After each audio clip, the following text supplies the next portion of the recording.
100,000 at 10,000 pesos ibibigay sa lahat ng mga Filipino senior citizen. Sino-sino ang pwedeng maka-apply nito at ano ang requirements, paano nga ba ang proseso ngayong 2024, yan ang ating pag-uusapan.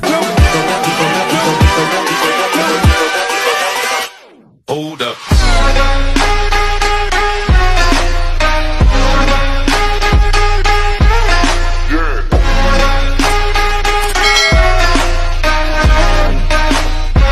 Hello mga ka-vlogs! Welcome dito sa aking YouTube channel. Magandang araw po sa lahat ng mga manonood sa ano po kayong dako sa mundo. So ito na nga mga ka-vlogs, pag-uusapan natin ang halaga kung magkano po ang makukuha ng ating mga senior citizen pag sumapit po sa ganitong edad, ano po ang requirements at paano ang proseso, sapagkat meron po tayong tinatawag na centenarian cash gift na nagkakahalaga ng 100,000 pesos at 10,000 piso. So yan po ang ating pag-uusapan ngayon. Pero bago ang lahat, kung bago ka pa lang dito sa aking channel or kung hindi ka pa nakasubscribe, abay click nyo na po ang ating subscribe button na nasa baba. At huwag nyo kaligtaan na i-turn on ang yung notification bell, ilagay nyo po sa all para updated ka sa lahat ng mga videos na i-upload ko. Mabalik tayo dito sa 100,000 at 10,000 pesos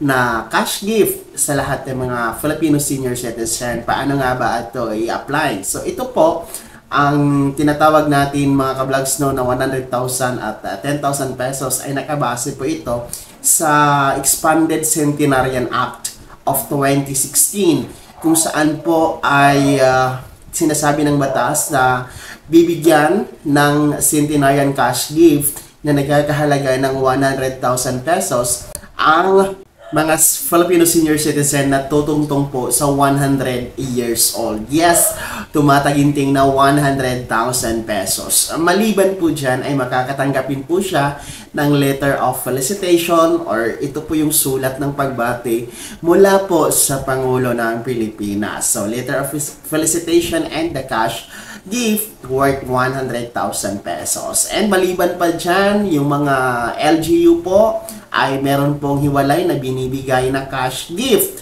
So, nakadepende po sa LGU na kinabibilangan ng ating mga centenarian Filipino senior citizen kung magbibigay sila ng additional cash gift. Ito kasing 100,000 pesos ay pondo ito ng national government, no?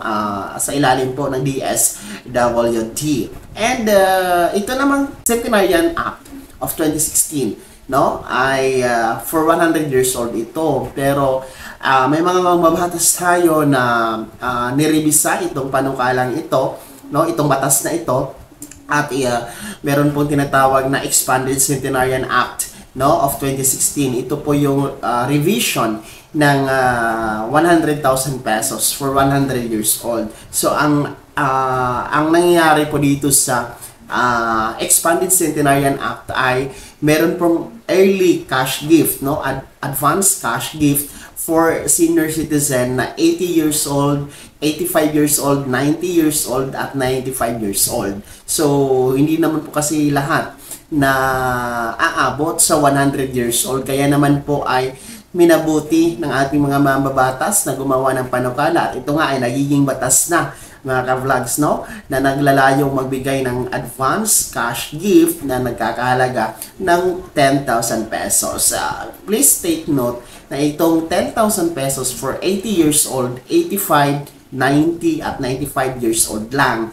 Hindi po to siya retroactive. Ibig sabihin kung 81 years old kayo ay hindi na po pwede, mag-antay kayo ng 85 years old. At ito po ay talagang eksakto na 80, 85, 90 at 95 years old. Habang nag-aantay ng pagiging centenarian 100 years old, abay merong advance 10,000 pesos na cash gift sa mga nasabing edad mga ka-vlogs. Well, dito tayo sa mga proseso, paano nga ba ito i-apply, saan lalapit? Well, ang una nyong lalapitan ay ang OSCA or ang Office of the Senior Citizen Affairs na andyan sa inyong LGU. Mag-apply po kayo, no? Mag-sumiti kayo ng requirements and mag-fill up kayo ng aplikasyon.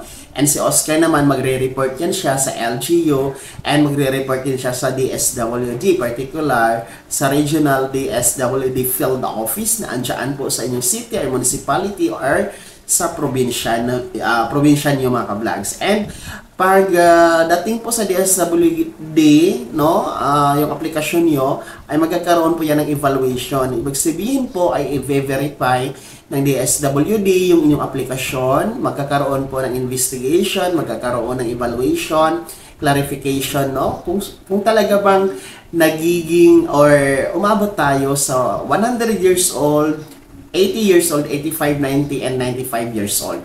So, kailangan niya ng evaluation. So, after that, kung talagang kwalipikado kayo na makatanggap sa 100,000 pesos or 10,000 pesos, ay magkakaroon po yan ng anunsyo sa pamamagitan ng OSCA office or MSWDO office or CSWD office sa inyong LGU. At ipaparating sa inyo ang anunsyo at maibigay sa inyo ang schedule ng awarding, no? Mismo ang DSWD, the MSWDO or CSWDO kasama ang mga LGU officials ang pupunta sa bahay nyo para personal na iabot ang halagang 100,000 pesos kung kayo ay centenarian, and then yung letter of felicitation or sulat ng pagbati, or yung 10,000 pesos kung kayo po ay doon napabilang sa 80, 85, 90 at 95 years old. So yun po yung proseso mga ka-vlogs. Well, ano ba ang mga requirements? Syempre, bago tayo ma-evaluate, meron po yan silang mga batayan. So meron tinatawag na requirements kasi doon sila magbabase ng batayan kung talagang qualified kayo. So ang requirements po, kailangan tayo mag-present ng birth certificate. So birth certificate, sapagkat sa birth certificate naka-indicate po dyan lahat ng detalye. Importante po dyan yung tinatawag natin na birthday. Kasi hindi naman talaga nagsisinungaling ang birth certificate. Kung ano po yung buwan, petsa, at taon ng inyong kapanganakan. Kasi doon po siya magbabase, bibilang, no, ma-evaluate kung bibilangin natin kung aabot ba sa 80, 85, 90 at 95 years old or 100 years old ang isang Filipino senior citizen. Well, kung wala pong birth certificate, kasi hindi naman po lahat ng mga senior citizen nagkakaroon ng birth certificate dahil alam niyo naman noong unang panahon, hindi talaga siya uso, no, ang pagpaparegister. Kaya marami po sa ating mga senior citizen ang walang birth certificate o di kaya late registered. So, ang gagawin niyo po kung walang birth certificate ay mag-present po ng any government-issued ID.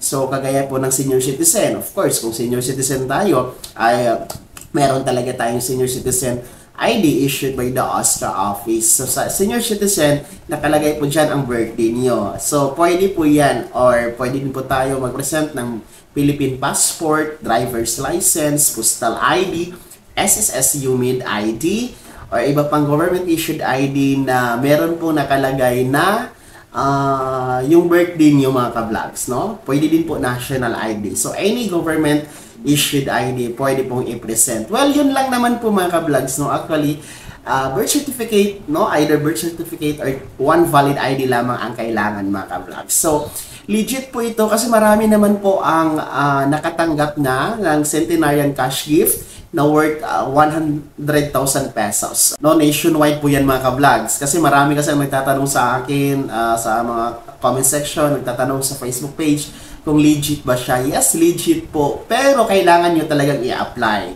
No, hindi po pwedeng mag-antay kayo dyan sa bahay nyo nang ilapit po sa inyo ang pera na 100,000 pesos. Of course, sa tulong na din po ng mga anak, mga apo, or any kapamilya nyo po dyan, no, tulungan po natin ang ating mga centenarian na mga lolo at lola natin, ha, na i-apply. Kasi hindi na yan sila malakas na pupunta pa sa OSCA office para mag-apply. Of course, kailangan ng assistment, ng tulong ng miyembro ng pamilya.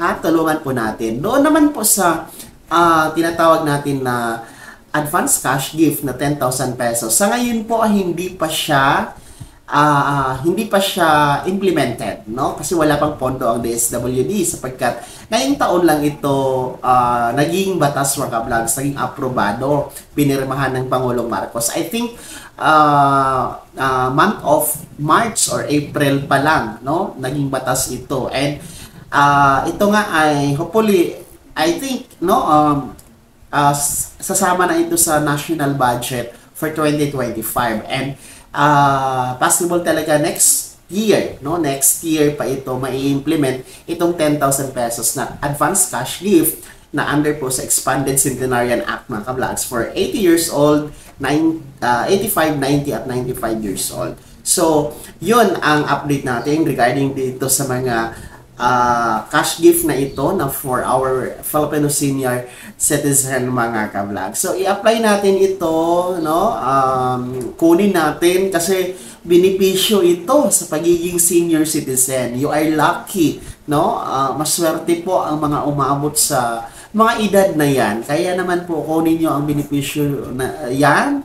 I-apply nyo po sapagkat para po yan sa inyo. Pantulong po yan, pangdagdag na tawag natin pambili ng gamot, mga vitamins, pagkain nyo, diaper, gatas nyo, no? Iba pang pangangailangan ng ating mga senior citizen. And please, para sa mga anak, apo, or sino man po ang guardian, no, ng mga senior citizen na magki-claim, especially dyan sa 100,000 pesos sa Centenarian Cash Gift, please lang po, no, gamitin natin ito para sa mga senior citizen. Huwag po natin gamitin sa ibang bagay. Kasi marami kasing, I don't know, marami tayong, ako personally, meron akong mga nakikita o nalalaman na nakaklaim ng Centenarian Cash Gift, pero ginamit naman ng mga bata, ginamit naman po ng mga miyembro sa pamilya na pambayad ng utang, pambili ng ganito, pambili ng ganyan. Tapos sa senior citizen,